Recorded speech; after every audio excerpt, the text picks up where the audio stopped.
कहते हैं कि इश्क और मुश्क कभी छिपाए नहीं छिपते। दरअसल यह कभी न कभी सामने आ ही जाती है।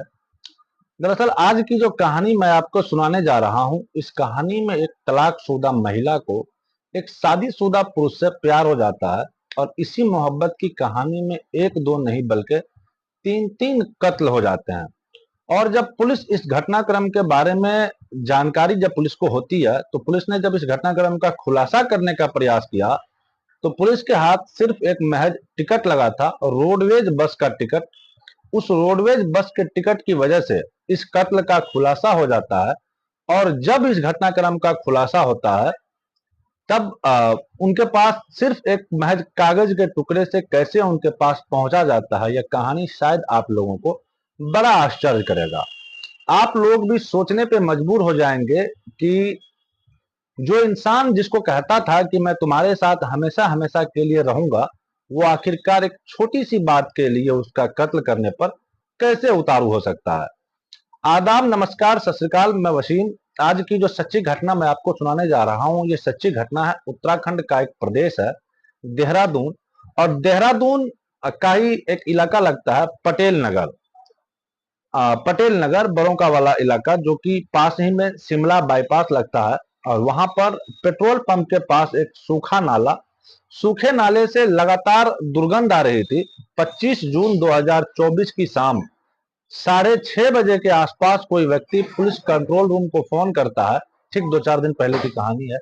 और कहता है कि साहब, पेट्रोल पंप के बराबर में जो सूखा हुआ नाला है, वहां से बहुत तेज की दुर्गंध आ रही है। यहां से निकलना काफी मुश्किल हो रहा है। पुलिस ने जैसे ही पुलिस को इस बात की सूचना मिलती है, पुलिस मौके पर पहुंचती है। और मौके पर जाने के बाद अब यहाँ तलाश करना शुरू कर देती है कि आखिरकार दुर्गंध आ कहां से रही है।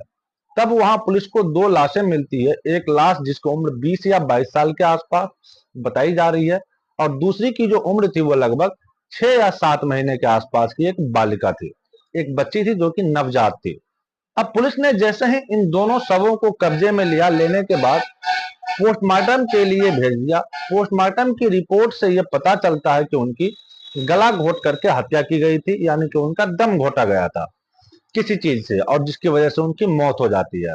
और इससे साफ अंदाजा लगाया जा रहा था कि यह दोनों माँ और बेटी का रिश्ता रखने वाली, शायद घर वालों का, परिवार वालों को इनके जिस भी तरह के बच्ची को यह पैदा हुआ, शायद ये किसी से ऐतराज रहा होगा इनका।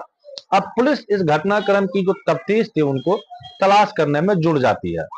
लगभग पुलिस कई घंटे तक उसी घटना स्थल पर, जहां पर लाशें मिलती है, वहां आसपास के बहुत सारी छोटी से छोटी चीजों को खंगालना शुरू कर देते हैं, ताकि कोई ना कोई सबूत मिल जाए।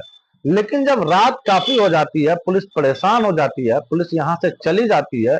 अब दिन आता है, यानी कि 26 जून 2024 की सुबह। बात है यहाँ से उसी रास्ते से, उसी जगह से जो शिमला बाईपास है, पटेल नगर का जो बड़ा वाला इलाका होता है, वहां से लोग गुजर रहे थे। उनको फिर से दुर्गंध आने लगती है। अब जब दुर्गंध आती है तो लोग परेशान हो रहे थे। फिर से कंट्रोल रूम को फोन किया जाता है, और कंट्रोल रूम को फोन करने के बाद कहा जाता है कि साहब देखो, यहाँ से बहुत ज्यादा दुर्गंध आ रही है, समझ नहीं आ रहा है। पुलिस वाले कहते हैं कि अरे, कल वहां से दो दो लाश मिली थी, हो सकता है कि उसी की वजह से दुर्गंध हो। तो वो लोग कहते हैं जिन्होंने कंट्रोल रूम को फोन किया था कि नहीं साहब, दुर्गंध तो बहुत ज्यादा है, और कल जहां से लाश मिली थी और आज की जो जगह है जहां से दुर्गंध आ रही है, ये उससे थोड़ा सा अलग है, आप जाकर के देख लीजिए। अब पुलिस वाले को यह लगता है कि वाकई ये बहुत बड़ी बात हो सकती है। पहले ही यहाँ से दो दो लाशें मिली है, अब तीसरी लाश मिलने की एक उम्मीद थी। पुलिस अब यहाँ से डॉग स्क्वाड हो या फिर फॉरेंसिक टीम हो, और एसओजी टीम को लेकर के पुलिस, आसपास के थानों की टीम, सब एसएसपी सहित बड़े बड़े अधिकारी मौके पर पहुंच जाते हैं। और जो डॉग स्क्वाड की मदद से पता करने की कोशिश की जाती है कि आखिरकार दुर्गंध कहां से आ रही है। जब दुर्गंध का पता निकाला जाता है, तो पता चलता है कि 30 या 32 साल की एक महिला है, जो कि गद्दों से लिपटी हुई है, उनकी लाश पड़ी हुई है। अब पुलिस को एक साथ, यानी कि 2 दिन में, अगले 10 या 12 घंटे के अंतराल में 3 लाशें मिलना, यह बहुत बड़ी बात हो जाती है। अब तीनों लाशों के मिलने की वजह से पुलिस इस मामले में एक्टिव हो जाती है और जांच पड़ताल करना शुरू कर देती है। पुलिस ने जो टीम बनाई थी, एक छोटी से छोटी चीज को देखने की कोशिश कर रहे थे। पुलिस वाले जो थे वो लास्ट से थोड़ा सा और आगे जाता है और वहां पर एक नीले रंग का बैग मिलता है। उस बैग को जब उठाया जाता है तो देखता है कि उसमें बहुत सारे कपड़े भरे हुए हैं। अब बच्चों के भी कपड़े थे, महिला के भी कपड़े थे, साथ ही उसके अंदर एक टिकट था। इसके अलावा उस पे उस टिकट पे मुंबई का एक ज्वेलरी का एड्रेस लिखा हुआ था, ज्वेलर्स का। पुलिस अब उस मुंबई के एड्रेस पर पता करने की कोशिश करती है, लेकिन वहां से महज थैले के भरोसे पुलिस नहीं रह सकती थी। पुलिस करे तो क्या करे, तभी पुलिस की नजर पहुंचती है एक छोटे से कागज के टुकड़े पे। और वो कागज का जो टुकड़ा होता है वो था रोडवेज बस का, जो कि मुरादाबाद रोडवेज की बस होती है, और उसका टिकट था। पुलिस ने जैसे ही उस टिकट को खोला, खोलने के बाद देखना शुरू किया तो उसमें कुछ जो लेटर थे, अक्षर थे, वो मिट चुके थे और कुछ बाकी थे। मुरादाबाद डिपो की बस से कांटेक्ट करने की कोशिश की, उससे दिखाया गया वो टिकट और उनसे पूछा गया कि ये कब का है, कैसा है, क्या इसके बारे में कुछ जानकारी तुम बता सकते हो या नहीं। तो पता चलता है कि टिकट बिजनौर में एक जगह लगती है नेटोर, और नेटोर से देहरादून के लिए वो टिकट था। और उस टिकट पर साफ साफ यह उल्लेख था कि यह एक एडल्ट और दो नाबालिग। अब इससे यह साफ पता लगाया जा सकता था, पुलिस अंदाजा लगा लिया कि ये जो तीन लाशें हैं, एक नहीं दो नहीं, जो दो बच्चे होते हैं और इसमें एक बड़ी महिला होती है। अब पुलिस ने अब उसके बारे में और पता करने की कोशिश की। पुलिस ने एक टीम को नेटोर भेज दिया, आखिरकार यह जानकारी हो सके कि कहां से यह टिकट है, कौन चढ़ा है, कौन नहीं चढ़ा है, गाड़ी के अंदर किसने सफर किया था, कौन थी वो महिला, कौन थे वो मारने वाले मरने वाले, दोनों अलग अलग, जिसमें एक 8 साल की बच्ची थी की हत्या हो जाती है और दूसरी लगभग 20-22 साल की बताई जाती थी। अब उसमें टिकट में लिखा हुआ था कि 23 जून 2024 की दोपहर लगभग 4:10 पर वहां से बस चलती है नेटोर से देहरादून के लिए, और अब देहरादून में बस जाकर के रुकती है।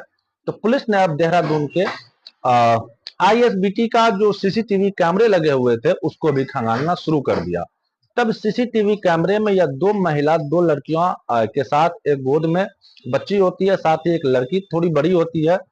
अब यह तो पुलिस ने क्लियर कर लिया कि इनका तीनों का आपस में कोई ना कोई रिलेशन, कोई ना कोई संबंध तो जरूर है। अब पुलिस ने आसपास के जितने भी सीसीटीवी कैमरे थे उसको जब खंगालना शुरू किया, तभी पुलिस को एक व्यक्ति मिलता है और एक व्यक्ति आकर के कहता है कि साहब, मुझे ऐसा लगता है जैसे मैंने इन महिला को किसी के साथ बाइक पर बैठे हुए देखा था, लेकिन किसके साथ देखा था ये नहीं पता है। अब सीसीटीवी कैमरे में जो खंगाला जाता है तो पता चलता है कि वाकई ये महिला एक बाइक पर बैठी हुई है। अब पुलिस ने जो टीम बनाई थी, जो आसपास की फैक्ट्री थे, आसपास के लोग थे, उनसे बातचीत करने की कोशिश करते हैं। तो एक गद्दा फैक्ट्री होता है, गद्दा फैक्ट्री में पुलिस ने यहाँ के कर्मचारी जो काम करते हैं, 11 कर्मचारियों के नाम, पते, एड्रेस वगैरह सब मंगाए गए। तो पता चलता है कि उसमें से 11 कर्मचारियों में से एक कर्मचारी ऐसा था जिसका जो एड्रेस होता है वो उत्तर प्रदेश के जिला बिजनौर के नेटोर का एक गांव लगता है, फरीदपुर, वहां का वो रहने वाला होता है। पुलिस ने उस व्यक्ति को तुरंत अपने हिरासत में लिया, उससे पूछताछ करना शुरू किया कि दरअसल उसका नाम हसन होता है, जिसकी उम्र 35 साल के आसपास होता है, शादीशुदा वो व्यक्ति होता है। उनसे पूछा जाता है तो वो अलग अलग टाइम में अलग अलग कहानियां सुनाना शुरू कर देता है। पुलिस ने इनकी कहानियों पर यकीन नहीं हो रहा था पुलिस को। अब पुलिस ने सख्ती से उनके साथ पूछताछ करना शुरू कर दिया। जब सख्ती से उनसे पूछताछ की तो उन्होंने कहा कि तुम्हारा इस हत्याकांड से क्या रिलेशन है, या सही सही बता दो, नहीं तो पुलिस अपने तरीके से फिर बातचीत करेगी। जब पुलिस ने उसको अपने तरीके से बातचीत करने की कोशिश की तो आखिरकार वो टूट जाता है, और जब वो टूटता है तो एक कहानी सुनाता है।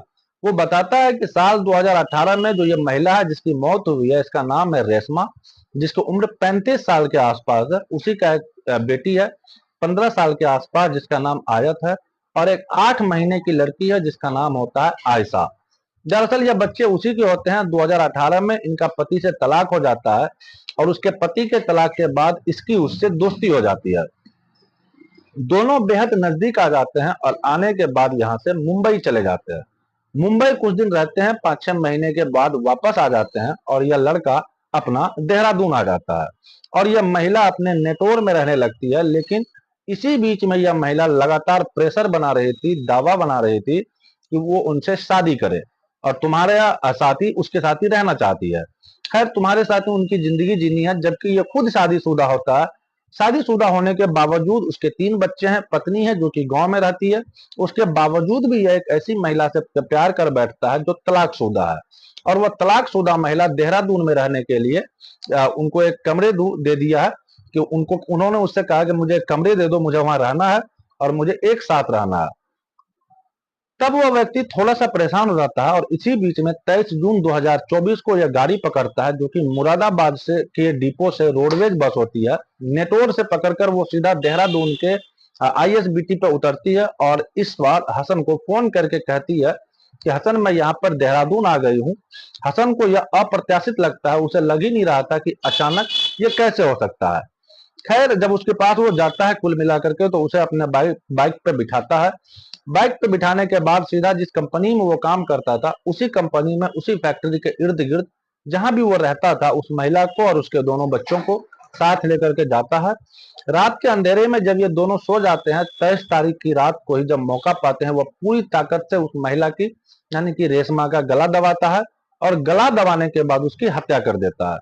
अब बचते हैं बच्चे, और एक पहले जो बड़ी बेटी होती है जिसका नाम आयत होता है, जिसकी उम्र 15 साल के आसपास होती है, उसके सीने पर बैठकर उसको तकिए से उसका दम घोट देता है और उसकी भी हत्या कर देता है। अब नंबर आता है 8 महीने की बच्ची, यानी कि उसका, जिसको कुछ पता नहीं था अभी तक कि वो दुनिया में कहाँ है, किसके साथ है, किसके साथ नहीं है। जैसे बड़ी वाली बेटी को नहीं पता था, ठीक उसके साथ भी वो वैसे ही करता है, ताकि तकिया से गला घोंटता है, गला घोंट कर हत्या करता है। अब तीनों को बारी बारी से उस कमरे से ले जाकर के उस सूखे हुए नाले में फेंक देता है और इस महिला को थोड़ा सा अलग फेंकता है, गद्दे में लपेटा हुआ। लेकिन उसकी दुर्गंध, क्योंकि गद्दा में लपेटा हुआ था, उसकी दुर्गंध एकदम से नहीं आती है, और इन दोनों बच्चों को खुले में छोड़ दिया था, इनकी दुर्गंध थोड़ा जल्दी से आने लगता है। लगभग 12 से 13 घंटे में तीनों लाशें मिल जाती है अलग अलग वक्त पर, और पुलिस जब इस घटनाक्रम का खुलासा करती है तो घटनाक्रम का खुलासा महज रोडवेज के एक बस के टिकट के सहारे से होता है। पुलिस उससे पूछती है कि तुमने क्यों मारा, तो वो कहता है कि साहब, शादी के लिए बहुत ज्यादा दबाव बना रही थी और मैं अपने बच्चों का ख्याल रखूं या फिर इनका ख्याल रखूं, मैं अपने बच्चों को पालूं या फिर इनके बच्चों को पालूं, इतनी तनख्वाह मेरी नहीं थी। मैंने ये गलत फैसला ले लिया एक तलाकशुदा महिला से शादी प्यार करने का, मोहब्बत करने का। पुलिस की जांच में यह भी आता है कि उन्होंने जो 8 महीने की जो उनकी बच्ची होती है, इसी हसन की होती है। हालांकि पुलिस अभी इस मामले की जांच पड़ताल कर रही है और उस लड़की का डीएनए सैंपल भेजा गया है। डीएनए सैंपल आने के बाद उससे पुख्ता हो जाए कि यह लड़की इसी की है या किसी और की। लेकिन जो उस महिला का पति से तलाक होता है वो साल 2018 में होता है, और जो लड़की उसकी गोद में थी जिसकी उम्र लगभग 8 महीने के आसपास होती है, पुलिस ने 24 से 36 घंटे के अंदर ही इस घटनाक्रम का खुलासा किया। और जब इस घटनाक्रम का खुलासा हुआ था तो लोगों को यकीन नहीं हो रहा था कि इतनी जल्दी इतना ब्लाइंड मर्डर आखिरकार कैसे खुलासा हो सकता है। पुलिस की बड़ी सूझबूझ से उस जिले के जो एसएसपी होते हैं अजय कुमार, उसकी सूझबूझ से इस घटनाक्रम का खुलासा हो जाता है और पुलिस की वाहवाही चारों तरफ होने लगती है। सही कहा है किसी ने कि इश्क और मुश्क कभी छुपाए नहीं छुपते हैं। इस कहानी में भी छुपाने की कोशिश की गई थी, लेकिन जब इश्क जब सामने निकल के आता है तो न केवल इसमें 3 जिंदगी हमेशा के लिए खत्म हो जाती है, हसन की जिंदगी भी बर्बाद हो जाती है, और साथ ही जो उसके बच्चे हैं वह किसके सहारे रहें, हो सकता है कल वो भी ना रहें, किसी की नई नई तलाश करना शुरू कर दे। दोस्तों, इस पूरे घटनाक्रम को सुनाने का उद्देश्य किसी को परेशान करना या किसी का दिल दुखाना कतई नहीं है, बल्कि आपको जागरूक करना है, आपको सचेत करना है कि आप जहां भी रहें सचेत रहें, सतर्क रहें। यही थी हमारी आज की कहानी। आई होप कहानी आपको पसंद आई होगी, कहानी फैक्ट के साथ आपको पसंद लगी होगी। वीडियो अगर पसंद आए तो वीडियो को लाइक कीजिएगा, चैनल को सब्सक्राइब कर बेल आइकन जरूर प्रेस कर दीजिएगा। बाकी मिलते हैं इसी तरह की किसी नए वीडियो में किसी नई कहानी के साथ। तब तक के लिए अलविदा लेना चाहते हैं। जय हिंद, जय भारत।